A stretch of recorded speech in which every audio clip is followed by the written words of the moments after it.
You're gonna miss my friend, y'all. Oh, well, but you still got me, so you ain't gonna miss that me, right? But you can miss it, but you still got me. So what you trying to say? Do you want to go with her to Texas? You really loved her being here. Oh, that's affirming. That's really affirming for me. You know that? No, I'm joking, right? No, I'm really gonna miss Sister Miriam. Has been such a gift. It's been a gift to be able to spend time with her, to introduce you to this wonderful, beloved daughter of the Father, and just to watch her in her element. Watch her be a bridge for us to go deeper with Jesus. A few short announcements before I forget. In the Bible, the Old Testament, the prophet Isaiah says, if you want to experience healing, which I believe we all want to experience ongoing healing, the prophet Isaiah says, then do not turn your back on your own flesh and blood. Give to the poor, clothe the naked, feed those who are hungry. Right? So go out of yourself and serve others, and he says, and then you will experience the healing of God. Right? So they're connected. We can't experience healing isolated from the poor. If we're not giving ourselves to those in need, we're not going to experience the depth of healing that God our Father has in store for us in our walk toward eternity.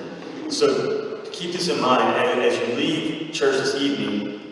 I'm only saying this in case I forget at the end of the mission announces. We have blessing bags for you to take with you, blessing bags for you to put in your cars, and that way when you see someone on the side of the street, it's cold weather outside, please give them a blessing bag. Ask them their name and offer to pray with them. And those blessing bags that have things that can help them out today and tomorrow, but also that information on how they can get plugged into the Full of Grace Cafe so that we can accompany them wherever they're at, whatever situation they're at. So please take a blessing bag on your way out. Also, please pick up one of our Christmas tree items for our children in our community. We still have some items left. They're on the back table.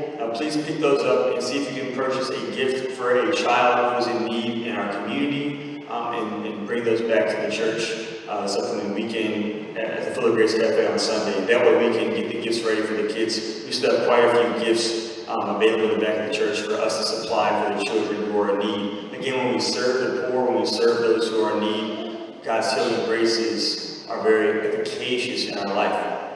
And finally, if you want to continue your healing journey with Sister Miriam, who will certainly always be united with us in prayer and in the Eucharist, you can get her book.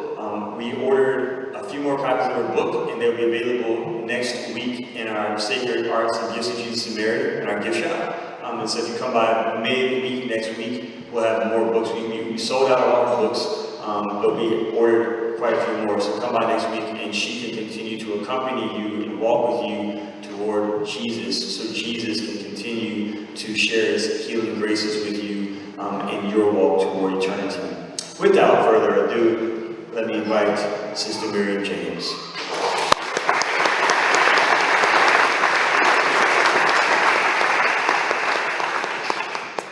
Good evening, friends. How are we? Great. So let me ask you this, and just honest answers only. For those of you who came last night, and we went through the forgiveness meditation last night, how many of you today noticed even just a small difference in your heart today as you went throughout the day?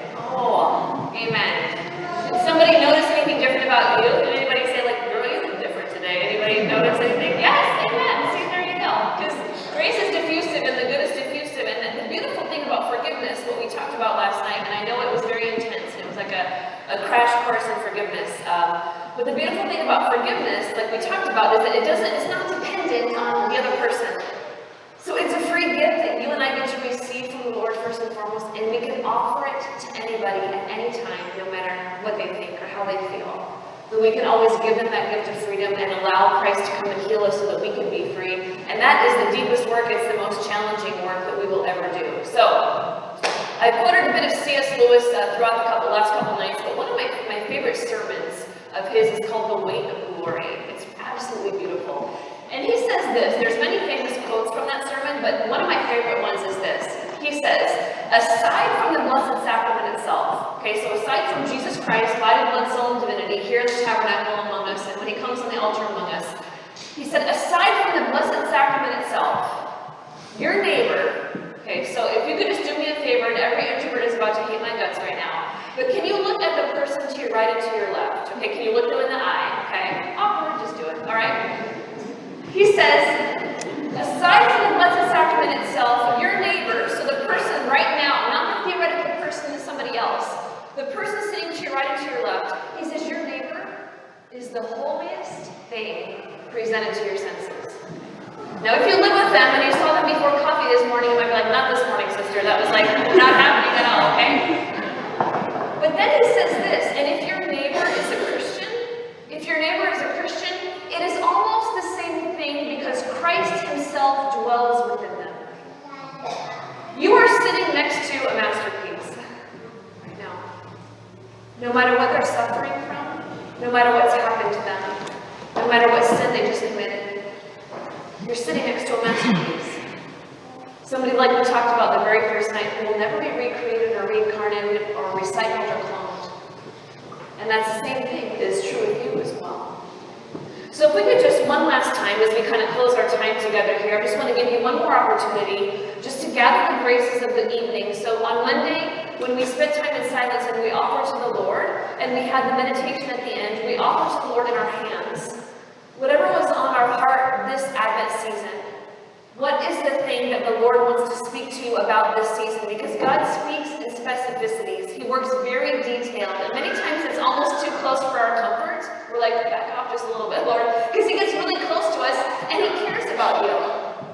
If it matters to you, it matters to him. So Monday night, at the end of our time together, we brought to the Lord the one thing that he was stirring in our hearts that maybe he wants to speak to this Advent season. Okay? So I want you to hold that there in your hand. And then last night, we had an opportunity to forgive somebody. And that could have been something that happened long ago. It could have been something that happened yesterday morning. It could have been yourself. And maybe you had a conversation with the Lord himself, because maybe even the heartbreaks of anger against the Lord. Okay? So let's also hold that in our hands as well, so to speak. And so tonight, what I'm just going to ask you to do is, once again, I'm just going to have you take a deep breath. Okay? So all the way in, and all the way out. Let's do another one. All the way in, and all the way out. And let's give to the Lord whatever's on our heart right now, this last time. So breathe all the way in, and all the way out. We just want to give you just a few moments of silence just to offer to the Lord something that you're grateful for right now. What are you most grateful for in your life? Because the Lord has showered us with so much goodness. So what are you grateful for? I just want to give you just a few moments just to call that to mind and offer that to the Lord this evening.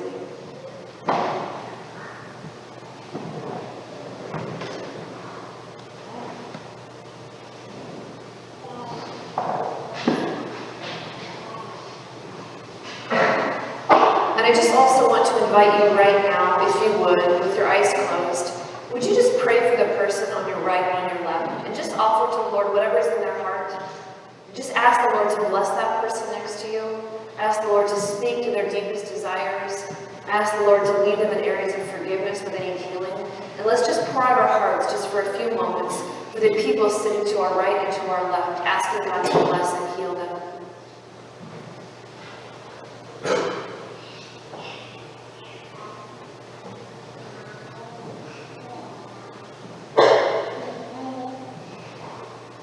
Lord Jesus, we thank you for this time.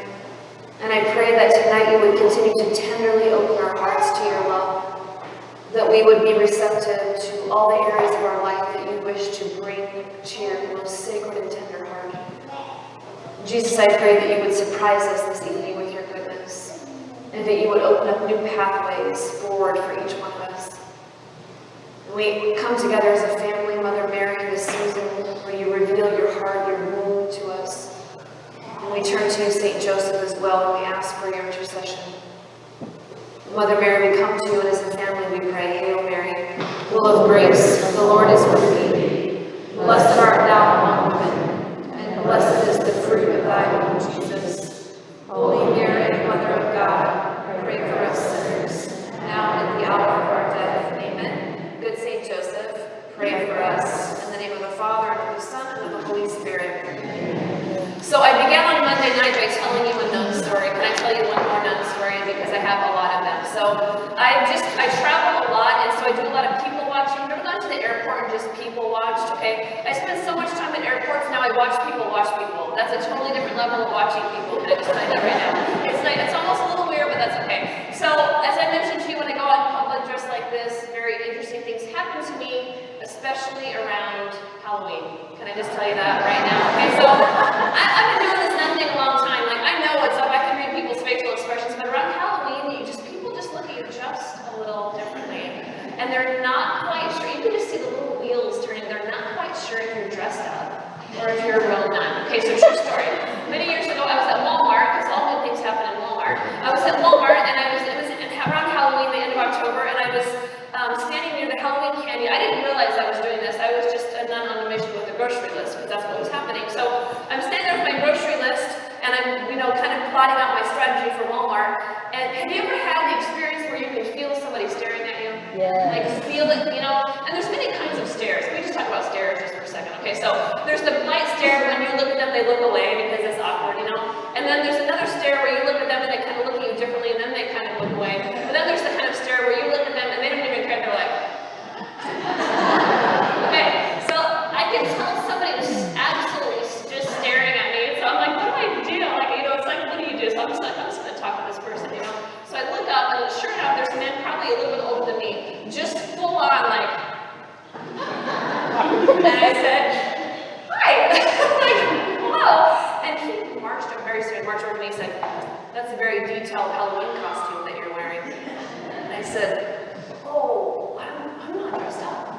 I said, I am actually a real nun. And he was like, oh, he was so disappointed, Like, and he was hoping to find this fabulous polyester number on aisle 7. I have no idea. Okay, so, but people have all these different ideas, and what they find out is that as you met me and you met Father Josh, and I hope you know other, religious sisters and priests, that you find out that we're normal people, pretty much, for the most part, We're normal people who love Christ, who gave our life to Christ, who are totally about pouring out our lives for you, and we also have story. And we also have areas of our hearts that we need healing, and we also have areas where we need transformation, and we are here with you, on the journey with you, because we're all pursuing the face of God.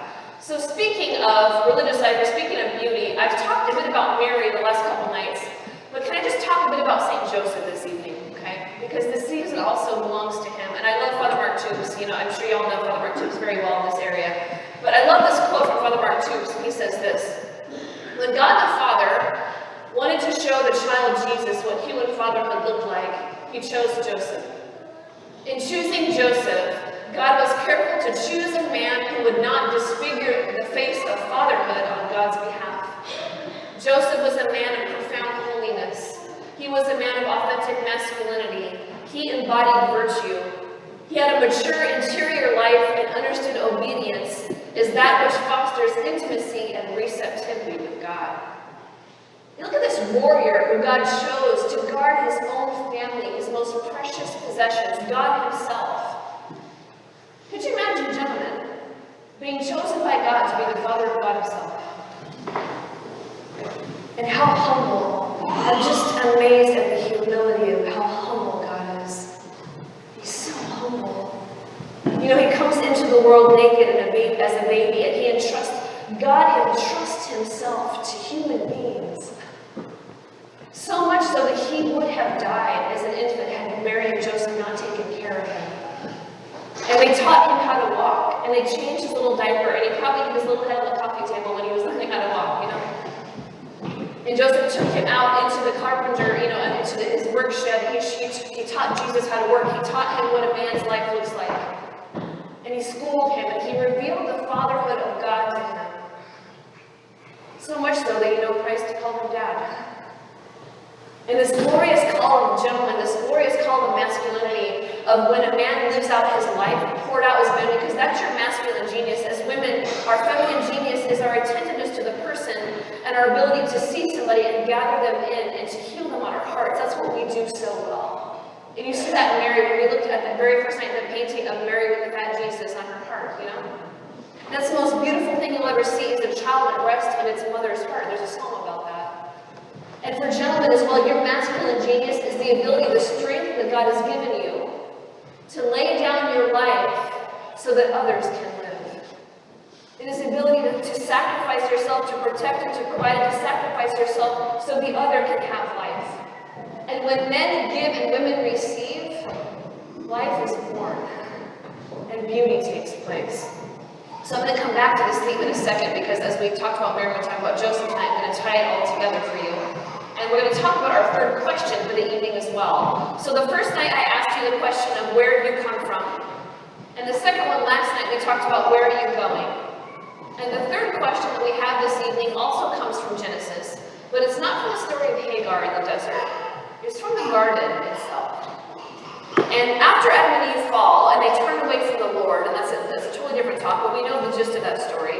After Adam and Eve fall, and they turn away from the Lord, the first thing that they do after they sin, which is a temptation and a tendency you and I have to this very moment, the first thing that they do is they hide. They hide. And I love it, because then I want to frame this whole talk this evening around this whole thing, because what God does is God comes in search of them. Have you noticed, if you read the scripture, how God is always searching for his people, like we said last night, that God's faithful. He says, you're like an unfaithful bride. You're unfaithful, but I am not unfaithful. I am faithful to you. I am your God, and you are my people. I love you. I made a covenant with you. I'm not going anywhere. Even if you go far away, I'm not going anywhere. I love you. I'm faithful to you.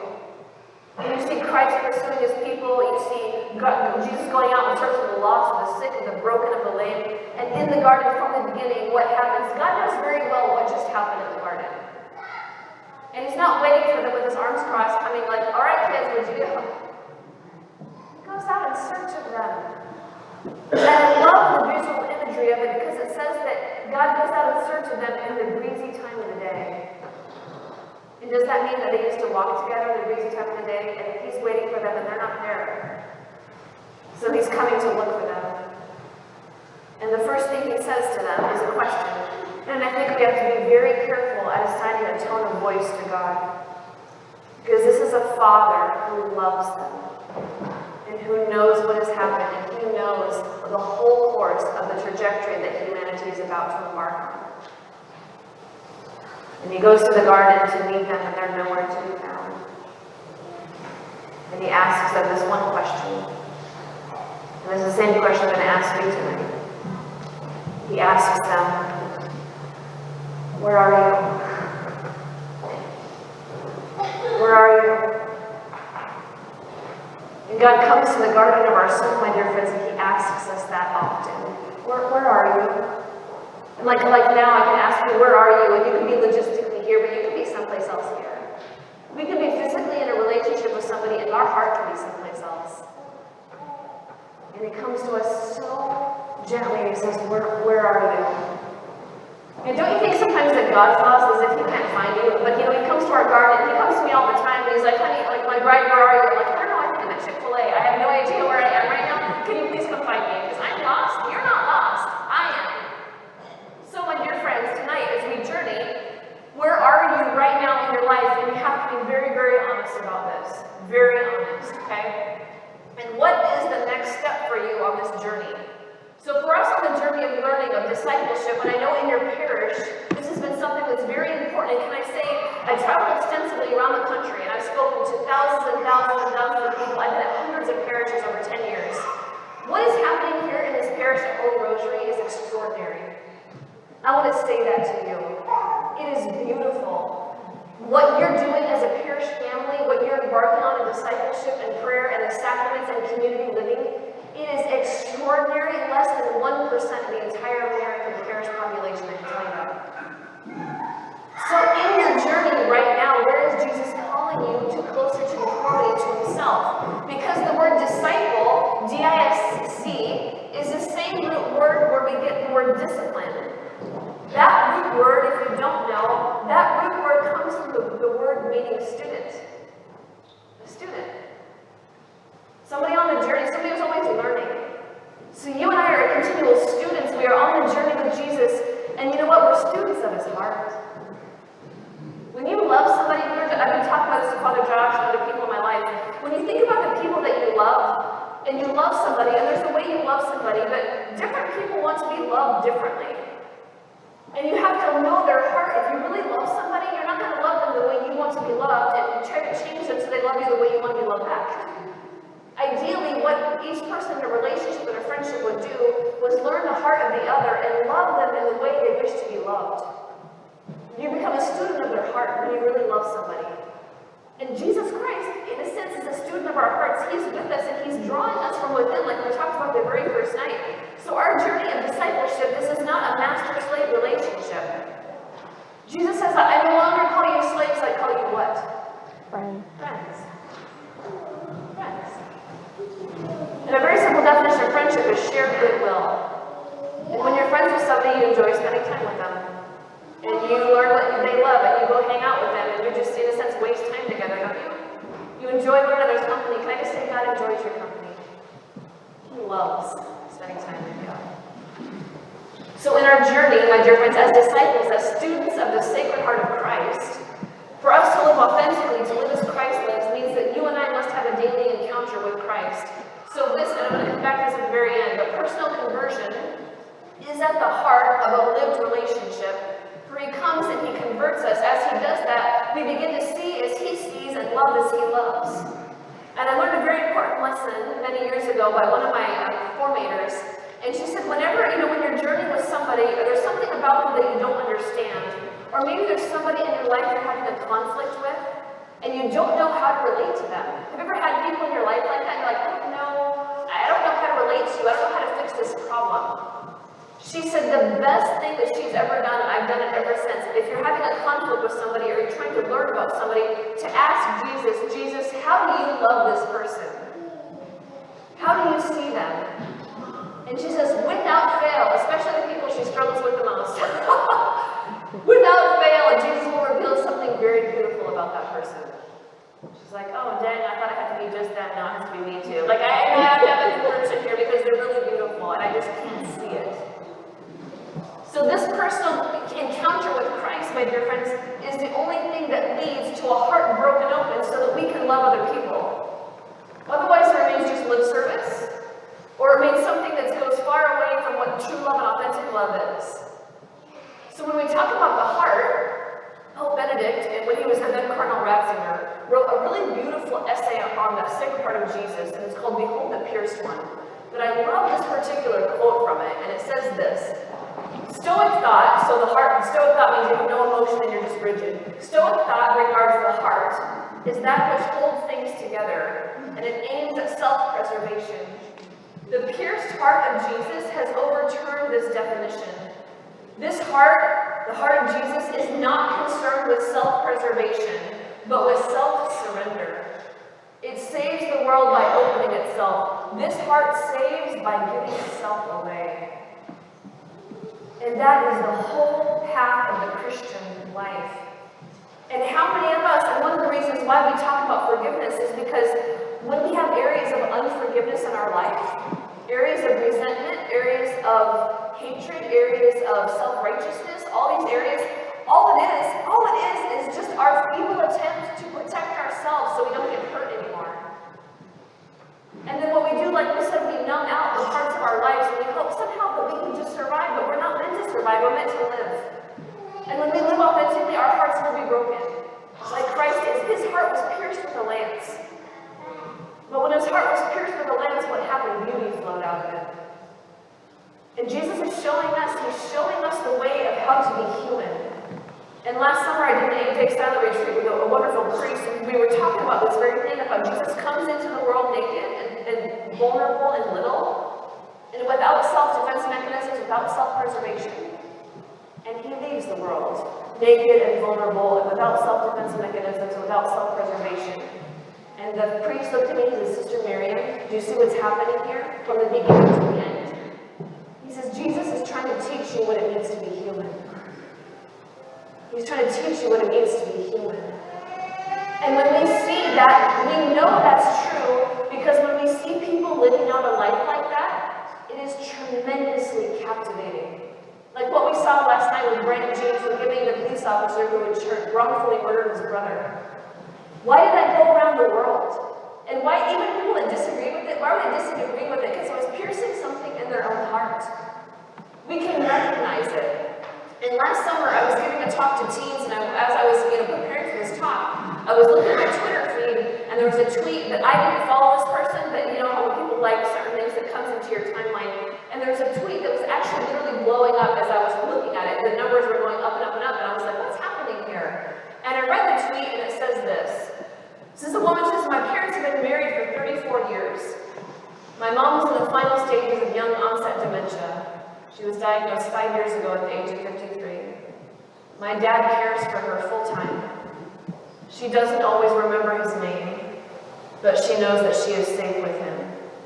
And if that's not true love, I don't know what is. As of this evening, this tweet has over 100,000 retweets, has 500,000 likes, and it has thousands of comments.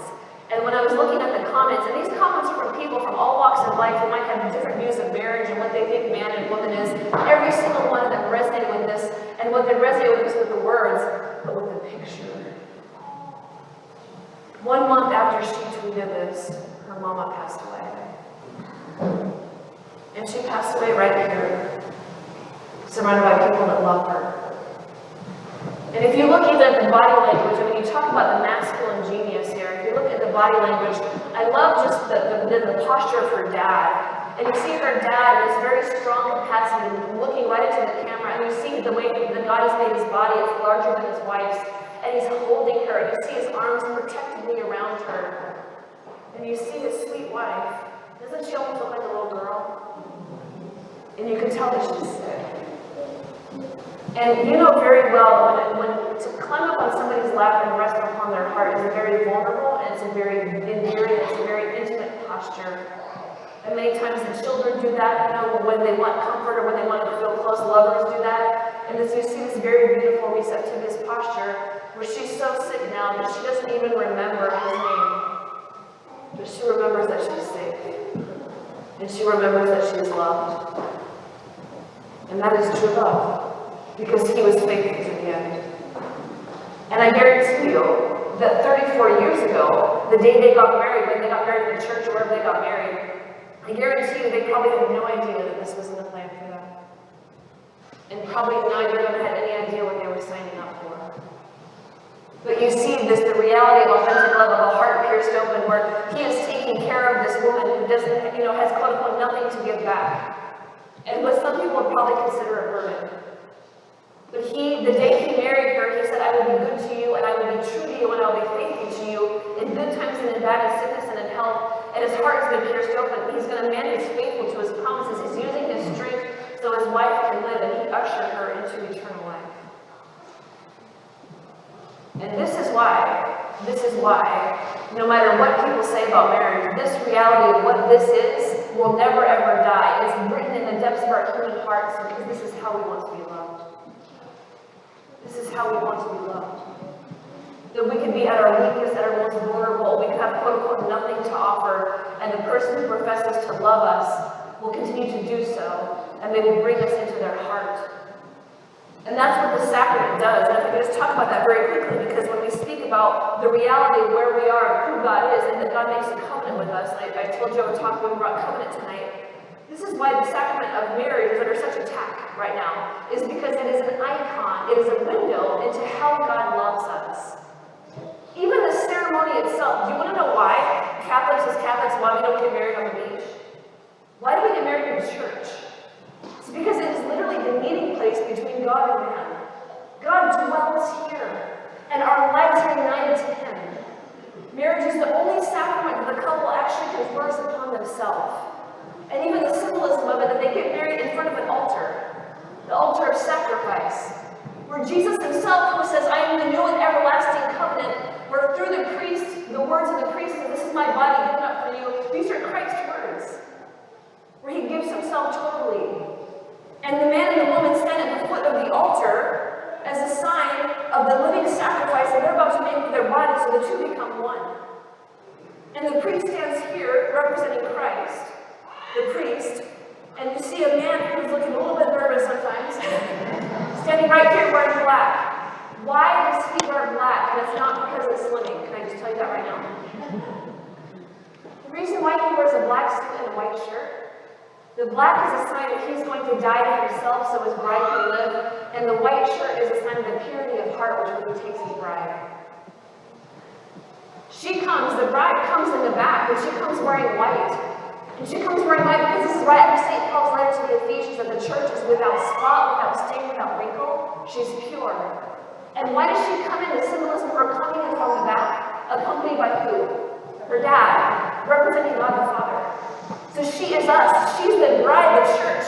And she's coming down the pathway of life with God the Father. She's the church coming through all the dangers, all the travails of life. She doesn't go by herself. She's accompanied by the Father, by God the Father. We're accompanied by God the Father.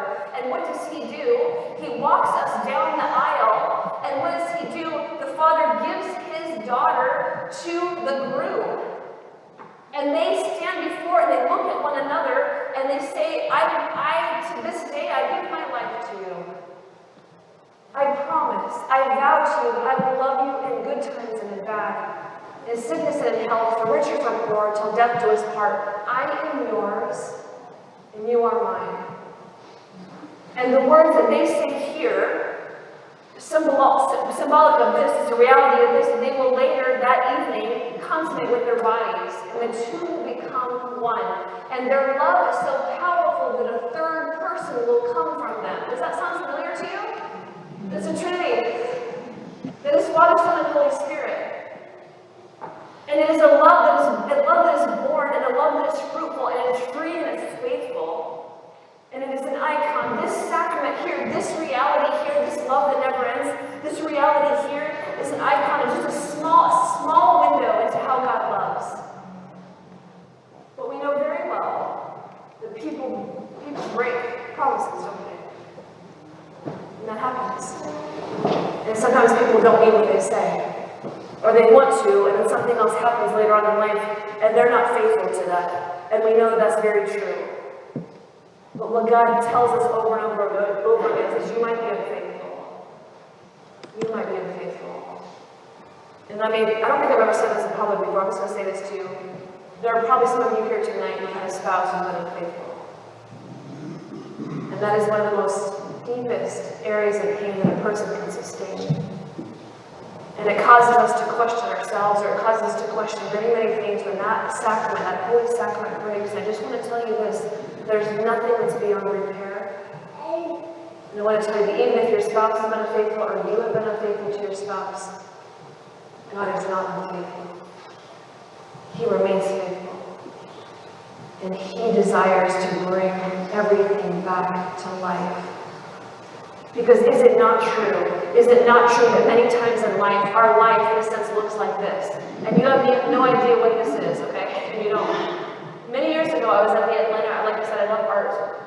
I was at the Atlanta Art Museum, and I was stumbled upon the French Impressionist section, and I was looking at different paintings. They had originals by Claude Monet. And this is a painting by Monet. And if you know Monet's style, he has like these little drops of paint. It's a very particular, unique style, different than the painting we looked at on Monday night. Totally different style of painting. And so if you look here, you'll see kind of blobs of just yellow and kind of brown and blue and green. And I got up close to it very on purpose because I took a picture of this. And sometimes does this not feel what life looks like? And we're not really sure what's happening. And maybe right now in your life, in your marriage or in your family, or something that's happening in your life, and you're not really quite sure what the point is, like what direction is it taking? Or there might be some sorrowful mysteries in your life that you thought about last night during the forgiveness meditation that are dark parts of your story. And you're not really sure where you came from, not really sure where you're going, and you really have no idea where you are now. And you know what, every now and then, we get like a little kind of thread that we can kind of see, like maybe with some time, like, okay, Lord, I see what you're doing here. But sometimes what happens, especially in suffering, is we think that this is all there is. That this is life. And if this is what life is, then what does it matter? But the beautiful thing is, my dear friends, this is just a small painting. This is just a small portion of the painting, because this is a small part of this.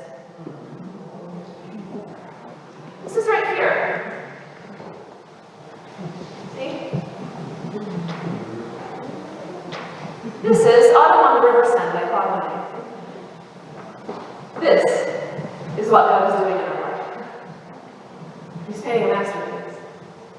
And you notice even in the painting, it has some dark places, and has some browns, and has some beauty, and has some sorrow. But this is the masterpiece that God is doing in our life, and I am just fully convinced, as I mentioned, just going deeply into my own story, my own suffering, which I continue to do so, and allow Jesus Christ to come and heal me. And then I just journey with so many people, and I hear thousands of stories from people from all walks of life.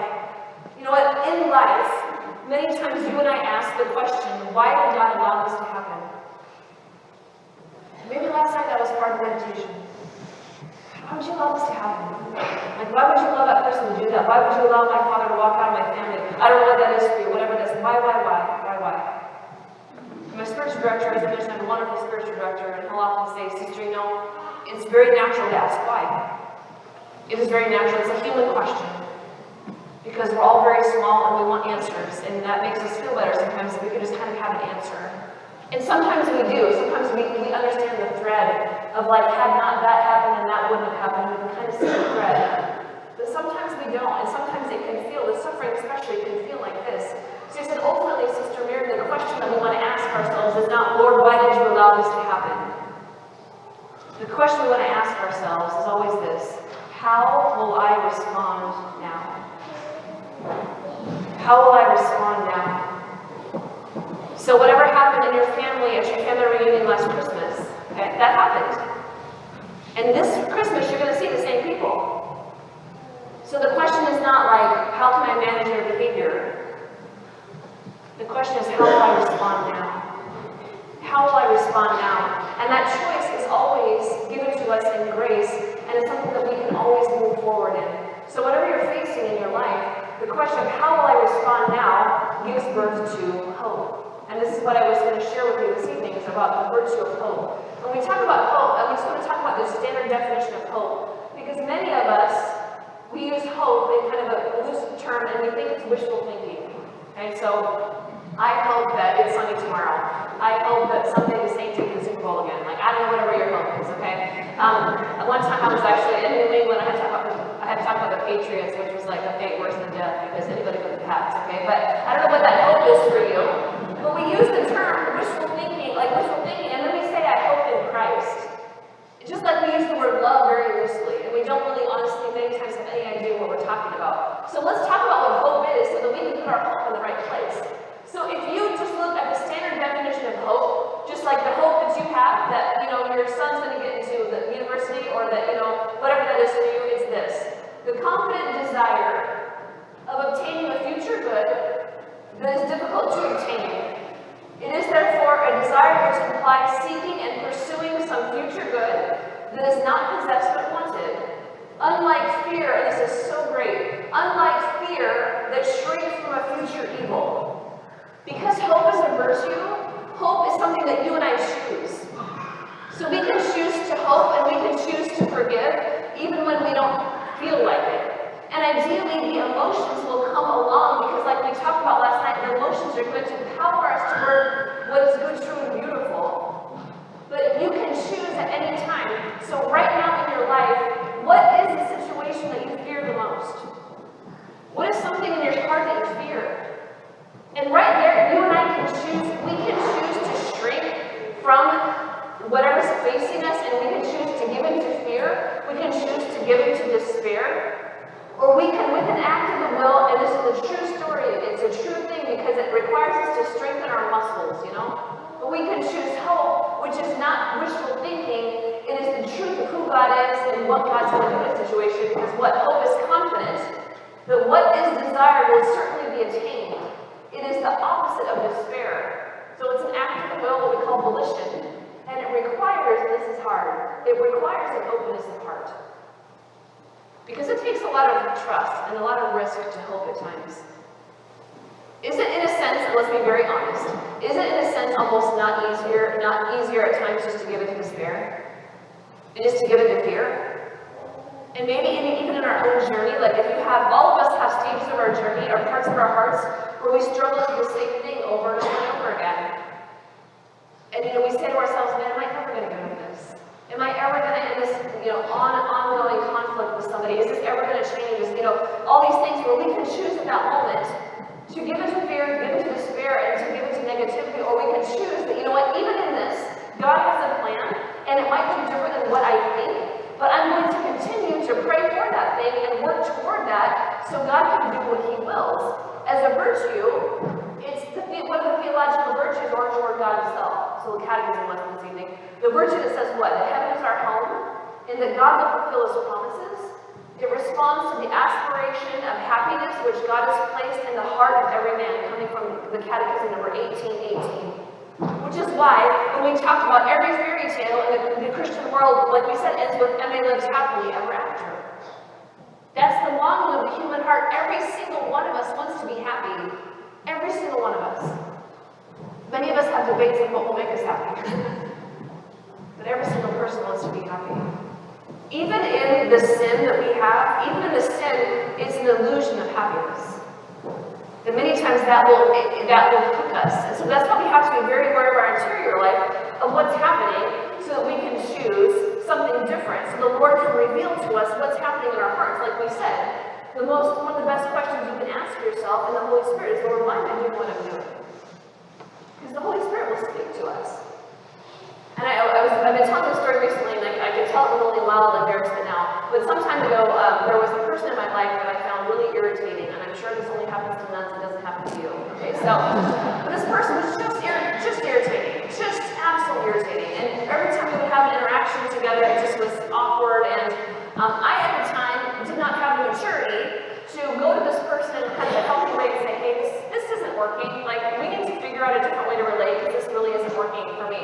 My way of immaturely dealing with this was to have a long-running text message to a dear friend of mine where we would trade jokes about this person, okay? Whenever that person would irritate us, I'm sure you never do anything like this, okay? So, I had an interaction with this person again, and it was just really irritating and really annoying, and so I picked up my cell phone to fire off, it was really funny, to fire off a snarky little text about this person, okay? As I'm doing it, the Holy Spirit is saying to me, don't do this.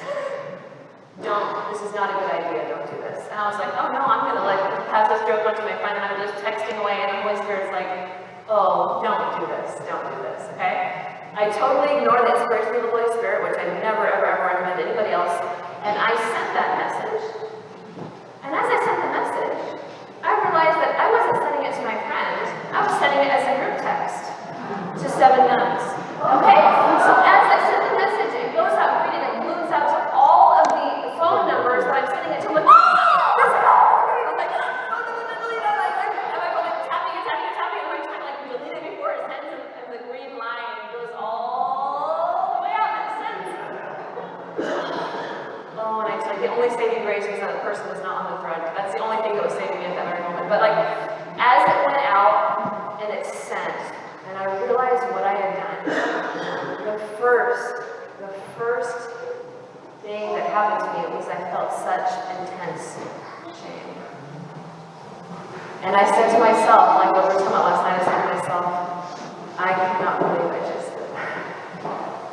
And I tell you, I learned a valuable lesson that day, one that I will never forget, because at that moment, as I was standing by the window after I sent that stupid text message, I had an experience where the Holy Spirit literally came beside me and very gently, and in all truth, said to me, this is exactly why I didn't want you to do this.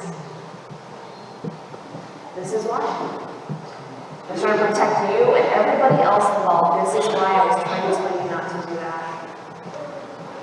And my next thing was I texted those sisters and I said, you know what? The message I just sent you was a wrong thing to do. That was wrong of me. Please forgive me. And I ask you to please discard that message. That was wrong for you to do that. In our journey, like when we have these moments of our life, right, these areas where we struggle, or areas where we're denying the gifts of the Holy Spirit, you know, what the Lord is trying to do is He's trying to speak love into us, and do we not? We fight Him off at our own peril, do we not? We fight off the Lord. Sometimes we think we're asserting our autonomy, but we fight off the Lord at our own peril. And John Paul II, in his very first encyclical, Redeemer of Man, he says this. He says, man cannot live without love. Right? He remains, and the Holy Spirit is the love between the Father and the Son. Man cannot live without love. He remains a being that is incomprehensible for himself, His life is senseless if love is not revealed to him, if he does not encounter love, if he does not experience love and make it his own, if he does not participate intimately in it. You and I are made for love. To love is to will the good of the other. We are made to live forever in the embrace of God. We are made for communion and relationship. Another word we could call that is we're made for home. We're made for home. Have you ever just wanted to take your ball and go home? I just want to go home, you know. If you've ever seen the musical Les Miserables, you know, at the very end of that musical, Jean Valjean, this man, you talk about a man who's had forgiveness and mercy. A man whose life has been so transformed by the mercy of God through the bishop, right, that his life is transformed into being a man of mercy for everybody else. Did you know the person that was persecuting him, that caused him so much pain throughout the entire story, pursued him? This is the interesting thing to think of. Pursued him to the very end of that story. He was pursued by the prison warden who kept shouting at him, reminding him of who he was. You are a prisoner. You are a convict. You are a criminal. And are we not in life pursued by those lives in our life, pursued by those things? And if you haven't seen that, I won't spoil the end for you. But Jean Valjean has a moment at the end of the story where he could literally kill the man who's been pursuing him. He could take his life. And he chooses a different path. And at the very end of the story, his daughter has fallen in love with a man, and this young man is ill and needs help. And Jean Valjean has to get him to the other side of this military barricade. And Jean Valjean realizes that this journey is probably going to cost him his life. And as he sees this young man laying there, he sings this beautiful song. And Hugh Jackman does a wonderful job, but there's so many Broadway versions of the song. But Hugh Jackman the character, Jean Valjean, begins to sing this song. He was, God on high, hear my prayer, in my need, you have always been there. He's young, he's afraid. If I die, let me die. But let him live. Bring him home. Bring him home. And when I first saw that play, I saw it live. And I thought to myself, that sounds familiar to me, not because I had heard this song before, because I wasn't familiar with that score of the musical. But then I saw it again, and as I saw it again, I was like, oh, that's why. That's the song of Jesus Christ on the cross for us. As he hangs there saying to the Father, if I die, let me die, but let them live, bring them home. Bring them home. And that's God's only desire, my dear friend. He has no other ulterior motive in your life than to bring you home to his heart. And when you're in pain, he's in pain. And when you're in joy, he's in joy. And he seeks you. He's drawing near to you right now. This is not just a story we tell kids at Christmas time, but Christ is alive and he loves you. And his desire is for you to give your heart to him because that's his invitation. And at the very end of Pope Benedict's homily, I quoted some of it last night or the first night, but at the very end of Pope Benedict's first homily as Holy Father, he says this. He says, are we not, it's so true, are we not perhaps all afraid in some way? If we let Christ enter fully into our lives, if we open ourselves totally to him, are we not afraid that he might take something away from us? If we let Christ into our lives, we lose nothing, absolutely nothing of what makes life free and beautiful and great. It is only in this friendship is the great potential of human existence truly revealed. As we mentioned before, the closer we come to Christ, the more human we become. The more human. Last year I had a very interesting experience of going to Poland. I've never been to Poland before. And one of the places that we visited in Poland was Auschwitz. And there's something about learning about Auschwitz in history class that is an entirely different matter to step foot on that ground. And it was very busy that day. There were people from all over the world there visiting Auschwitz. And every single person, no matter what language they spoke, no matter where they were from the world, they had the exact same expression on their face, which was a look of silent horror. Because as you go through the rooms, they have rooms where they have nothing but children's shoes and hair, rooms of just hair, where the Germans shaved their head and sold it. They have all their suitcases, all their artifacts. We went through the gas chambers. We went to the place where Maximilian Kolbe gave his life. where he stood up and where a man was about to be unjustly killed, he stood up and said, I'm a Catholic priest, take me instead. And these epic stories of even in this sorrow, even in what all of us would call such inhumanity. And do we not, as people now, and they have t-shirts and the slogan is never again. But do we not in our own life know what that is happening now? And how does that happen? How does that happen? It doesn't start off with a massive genocide. That's not how it started out. It started out with hatred for one's neighbor. And that blossomed and grew ugly fruit. So when you and I, when we give our life to Christ, we're becoming not less human, we're not becoming monsters like that, we're not becoming people that destroy in their own brokenness. Christ brings us to be truly human. Because it is those stories that survive Auschwitz. It is the stories of people like Maximilian Kolbe. It is the stories of doctors who smuggled people out. It is the stories of human resistance and human resilience that spoke beauty even in the darkest places. And this is what Christ does in the darkness of our own life, my dear friends. He brings his life, he brings hope, and he brings us the promise that he is a God who is faithful to who he says he is. And he loves us. And like we said, there is nothing in your life, absolutely nothing, that God cannot heal. Because God lives outside of time. You and I live in chronological time. We call it chronos. So say, for example, right now it's 7:25. In an hour it's going to be 8:25. Tomorrow evening it's going to be 7:25 again. And you can look back over the course of your day and you can say, in the last 24 hours, this happened and this happened and this happened. All of us in this room are mostly adults, so all of us at one time were 5 years old. All of us were 10, almost 15, almost 20. So our life passes by in chronological time and our lives are ordered and they unfold in chronological time. But see, God doesn't live in chronological time. He came once 2,000 years ago and entered chronological time, but he lives in what we call the eternal now. We call it kairos. The eternal now. So everything is present. This is hard for us to understand. Everything is present to God right now. In all eternity. It's eternally present. So you and I are present to God right now. We're literally present to him, and we're present and he sees us now, sitting in this church.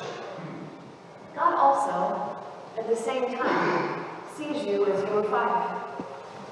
He knows everything that happened to you on the playground that day. He's also present to you as you will be if you happen to be 60 or 70. He's present. He's also present to you as the day you too will leave chronological time. You too will leave chronos and you will go into kairos. He is present. Which means that God is present at every single moment of our lives. And if God is present, and if God is love, and love heals, then that means that healing is available at every single moment. In the divine economy of God, nothing is wasted. Nothing is wasted. Your deepest sorrows are not wasted. Your deepest joys are not wasted. Nothing is wasted. God takes all of it, and like the pot, he molds it into something beautiful.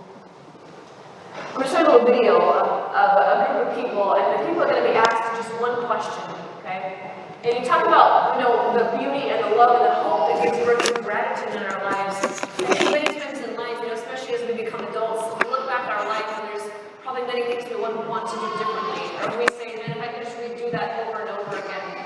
Well, what is the value? What is the value of where you are right now? So it's just a clever way of revealing that truth. So here you go. Hello. We want to ask you one question. And you can be any age. What age would you be? That's a curveball. That's a pretty good question. I think 17. 20, 16. Well, when I'm older, I get to have a sweet 16 party. I want to work on a computer. You finally can drive. And you get to go to every party you want to visit. Who doesn't want to be older when you're 12? After you get over 18, after you get over 21, you stop wishing you were older and start wishing you were perhaps a bit younger. I would like to be 15 again. 16? Where? Your mom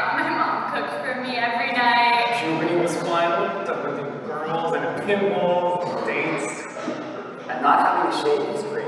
You're just kind of finding yourself, but you didn't have to live in the real world by yourself yet. 7 years old, because like, you know, many people worry about. Worst thing that happens is you have like blisters on your hands. The body isn't quite as resilient when you're 44 as it is when you're 24. As of right now, obviously, there's still some things that I wish I could have done better or done differently. So, just wanted to, I wouldn't mind going back to 2. Let's just start it all over again. See. We can ask everyone the same question, okay? If you can be any age, what age would you be? You know, that's a difficult question, only because I was in a hurry to get through life. Consequently, many of those years are a blur. We don't want to go through life having regrets. And at least for me, you know, my regrets were a result of not being in the moment. Do you like being your age? I love being 90. Even though maybe considered the autumn of our years, just think how beautiful autumn is. I like to be 5 because I just started school. I like the freedom that I have now. I have a lot more freedom than I did before. I've grown a lot.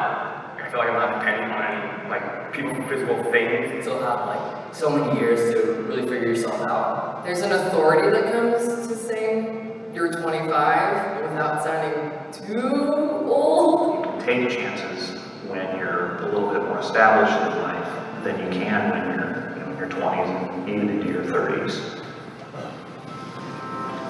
One thing I've learned about life itself. Take it in. You're really not missing out on anything. Embrace everything that you can about your life as it is today.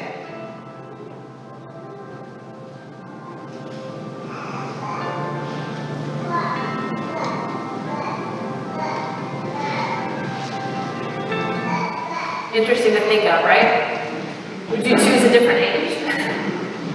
It's interesting, I like what the woman says at the end. She's like, embrace everything that you can about your life today. Not somebody else's life, but your life as it is now. And trusting that God, He makes all things new. So let me ask you this again, my dear friends. Where are you? Where do you find yourself? And what is the next step for you? And for all of us, that's going to be a life based on prayer. It has to be. It has to be this a daily encounter with Christ, because nothing can substitute for it.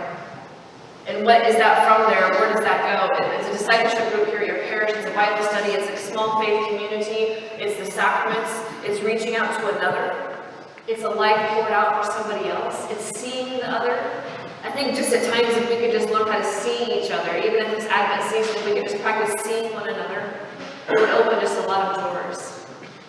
What is in the interior life? Do you have, I was going to show you the book cover. The number one book I recommend across the country to people, hands down, the number one book I recommend is a book called Be Healed.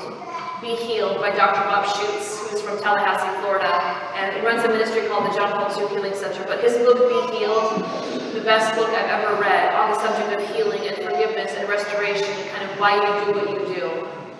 But we must be very attentive to this garden in here.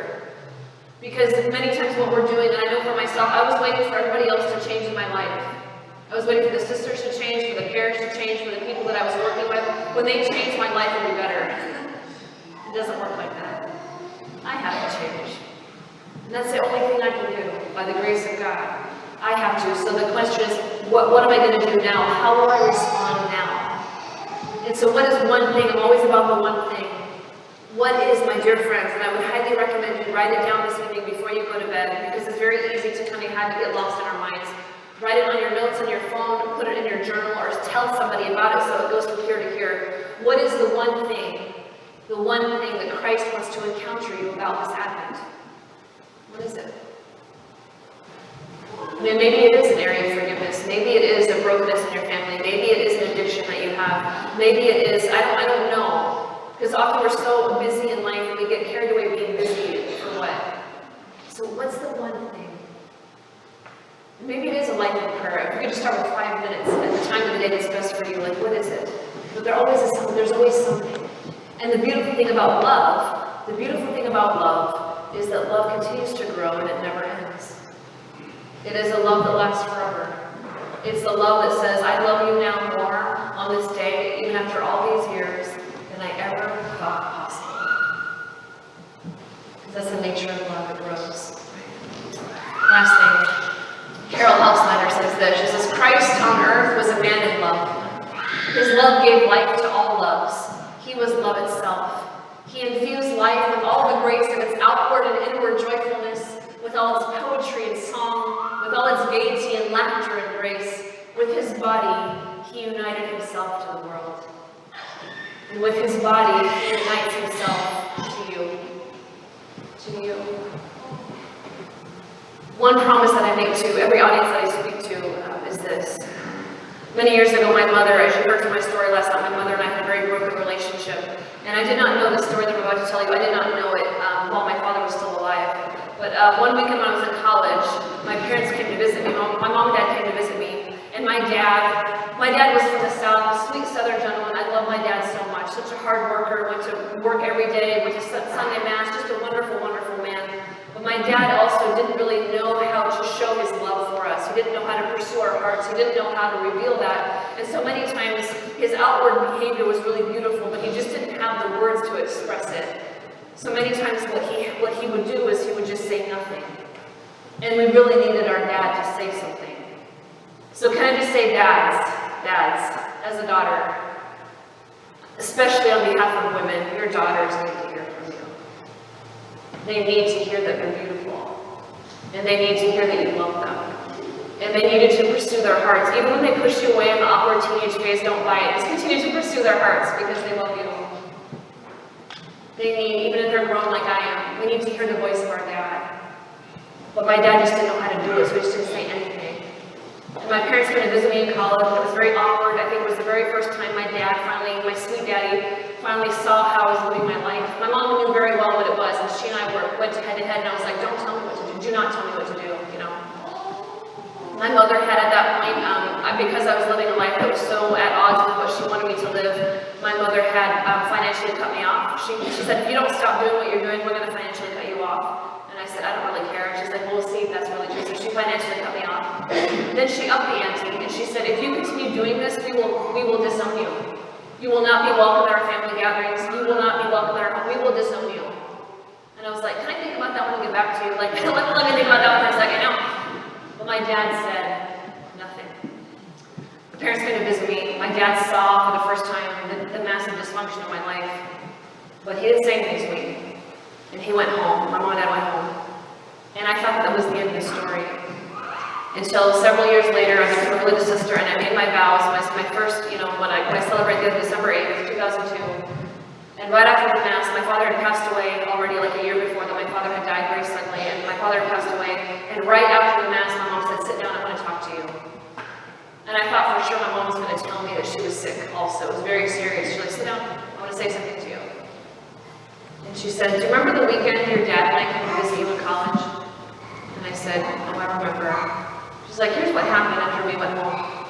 She's like, your dad and I went home that night, and your dad and I were talking. And your dad looked at me, and he said some words to me, and he finally expressed to me how disappointed that he was in you. And to know that my dad finally said that, it broke my heart. And for my mom to hear my dad finally utter how disappointed he was in how I was living my life, finally broke my mom. And she had financially cut me off, she had threatened to disown me, and I was like, do not tell me what to do, don't tell me what to do. So my mom did the very last thing she could think of. She got out of bed that night, and she went downstairs in the basement of our house. And to this day, in the basement of our house, we have a beautiful statue of Mary, very similar to that one. And that night, my mom got on her knees. And in tears, she gave me away to our Blessed Mother. And she said, Mother, she is your daughter now. I give her to you. I can't help her anymore. I can't control her. I can't fix her. I surrender my daughter to you, Mary, and I give you my daughter and ask that you would be her mother. And you would watch over her and you would help her. And this day I give her given to you. She's yours. And I am 800 miles away, playing volleyball in college. I'm an active alcoholic. I'm pretty much living with a second guy. My life is a dysfunctional mess. That day, completely unknown to me, my mom began to fast and pray that I would become a nun. And here I am at your parish. So the moral of the story is watch out for mother's prayers, okay? That's the moral of the story. But here's my promise to you as a spiritual mother. See, I'm not a single woman, I'm married. I'm married to Jesus forever, and love always bears fruit. So I'm a mother, and I have forsaken my own natural children so that all of you can be my children. And I take you into my heart. So I promise you this, that before I go to sleep tonight, I will get on my knees, and I will entrust every single one of you to Mary. Every single one of you. And I will entrust to her your hopes and your dreams and your relationships and your sorrows and your brokenness. And all the areas of your life that need healing and restoration and hope. And I promise you that as a sister on the journey to you and as a spiritual mother to you, I promise you that I will pray for you every day for the rest of my life and into eternity. Because that's what family does. We love each other. And I want you to know how deeply you're loved, how deeply your life matters, and how much Christ comes in pursuit of you to bring you to himself. So thank you for having me at your parish these last few days. I've enjoyed it immensely. God bless you.